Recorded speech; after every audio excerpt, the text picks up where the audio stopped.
Does anybody know how Playboy started? Really? Well, you spoke already, and you're making your movies. And maybe you should make a movie about U.M. Hefner. There's only about 184 of them. He would probably tell you to just market your butt off, because what he had was all of the things that the prior speakers have spoken about when they were up here before. He had a dream, he had passion, he had drive, and he created something at just the right time. I think Heidi mentioned timing is so important. I mean, it's the peak of the sexual revolution, and we're coming out of a very repressed time. And people were really sick and tired of this puritanical thing.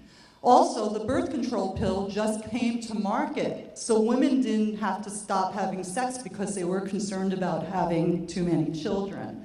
So the timing was exactly right when this man scraped together about $6,000, most of it which were loans from his family, and from selling $600 worth of furniture.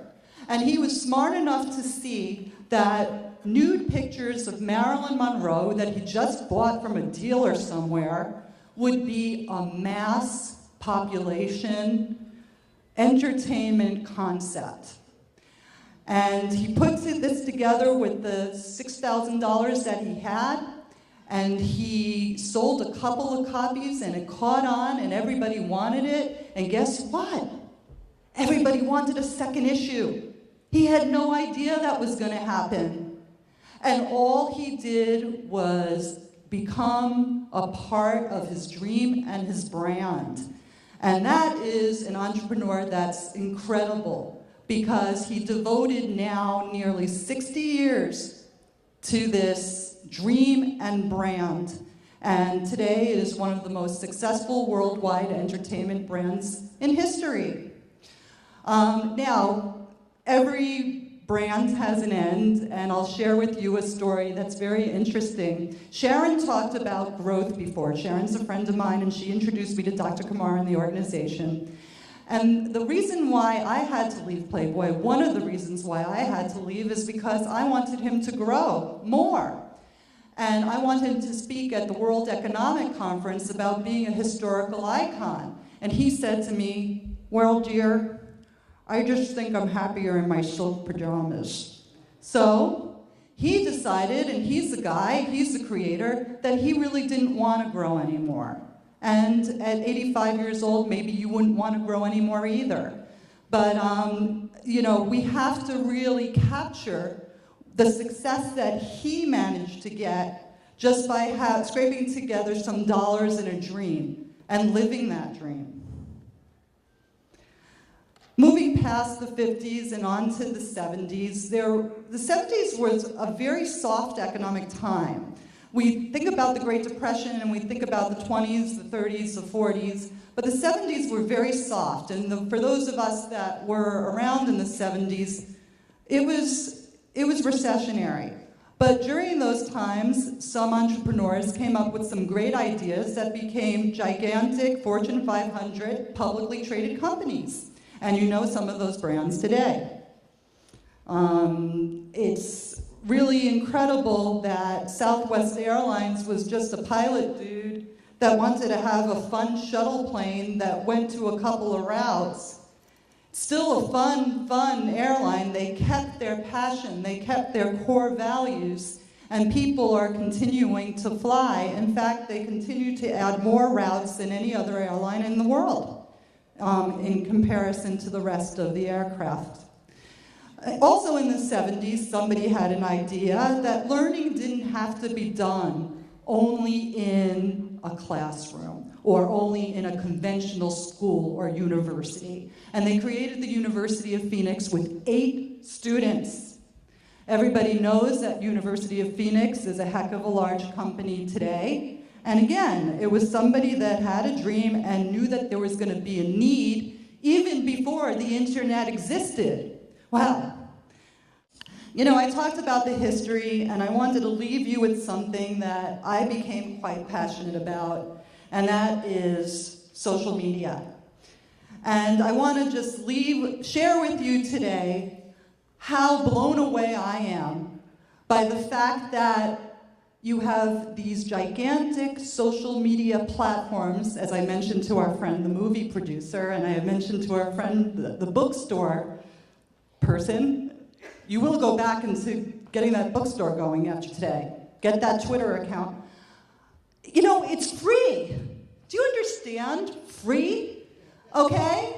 I mean, you could start a Twitter account, and if you're passionate about something, and if you stick with it, it's 100% ROI. 100%. You're a business person. Where do you get 100% ROI? Nowhere. Now, yeah, let's hear a hand for Twitter. It's, you know, how many people here engage in social media? I want to know. What do you use? Just throw out some things. Facebook. And LinkedIn. Let's talk a little bit about Facebook and LinkedIn.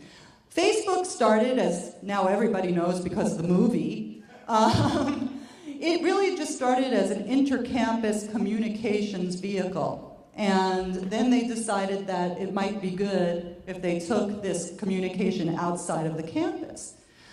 When I mention Facebook to clients, they're like, oh my God, that's what my kids use. I don't want to be on that. 600 million people. Get that number? 600 million people are active Facebook users, okay? And they have something that used to be called a fan page that's now called a like page. If you have 1,000 people liking your business, is that the best commercial or what? Come on!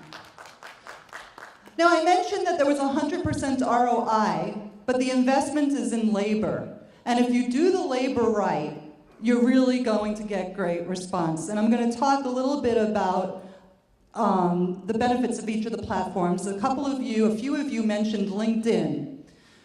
LinkedIn, you linked to 500 people, you're literally linked to the world. How easy is it to, if you have 500 people that you're connected to, look at the contacts that they're connected to, and then you could get an introduction to them if you identify that they're connected with them. You're getting an introduction like a lunch. One person could be in Chicago, the other person could be in South Africa, but if that South African investor has money to invest in this product in Chicago, guess what?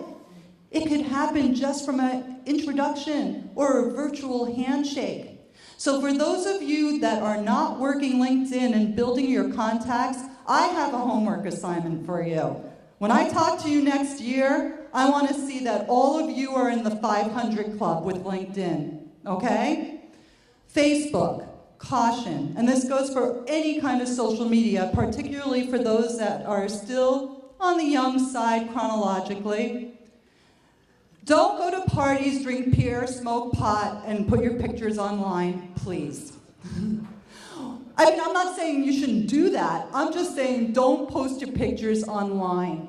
Because guess where recruiters are looking when they're researching your background? They don't have to hire a private investigator. Nuh-uh. They have people who are looking at you, and if they see that you're a partier, you just might not get that job. Does everybody know that? Because that's an important message. Nothing you say in social media is private. So just like I'm talking to you right now in a public forum, and I know that nothing that I'm saying is private, just know that I don't even care if you set your settings to private and all that kind of stuff. It's findable. Be careful. Okay, so I addressed Facebook and I addressed LinkedIn. Let me talk a little bit about Twitter. How many people here use Twitter? It's a smaller amount. It's scary. It's kind of scary. People who are in technology understand algorithms. People who are not in technology do not. And you have all kinds of things like at brand mouth to get me, or at some kind of other thing, and hashtags, which is a #, and people are probably like, what kind of language are these people talking? Well, yeah, you're nodding your head, yeah? Well, when I go around and collect your cards, I'll be happy to send you an introduction to how to use Twitter, because I put it into human speak. And people who have received this how-to from me have told me that they're using it regularly and that it's really helping their business. There's a 33 1/3% formula that tweeters or Twitter evangelists share. 1/3 you could talk about yourself, but don't just say you're parking the car. Say something more entertaining about parking your car. Like, I'm parking my car and people are really road raging and making me insane. Add something to it. 2, talk to others. I'm engaging in conversation with you. I'm really trying to. You have to engage with others. Read what other tweeters are saying and respond to them, and that way you're building Twitter relationships. Retweet them. If somebody's posting an article that's really interesting and has to do with your business, retweet it, and then that person will be very thankful that you're bringing attention to them. And then finally, talk generally about your area of expertise. Share articles, write blogs, share pictures. And that's a third. And that's how you're going to get a Twitter following that's going to be unbelievable. And guess what? Those thousands of people that are following you on Twitter are your potential customers if you don't make yourself overly commercial. I want to recommend a book to all of you. It's called Crush It by Gary Vaynerchuk. Did anybody ever hear of Gary? 2 people. I want everybody to know Gary Vaynerchuk because he's going to tell you everything that I said in such an entertaining read that you're going to be really excited to learn his information. You could get it at Barnes & Noble. You could get it through Amazon. Well, I think I shared with you a little bit of motivation.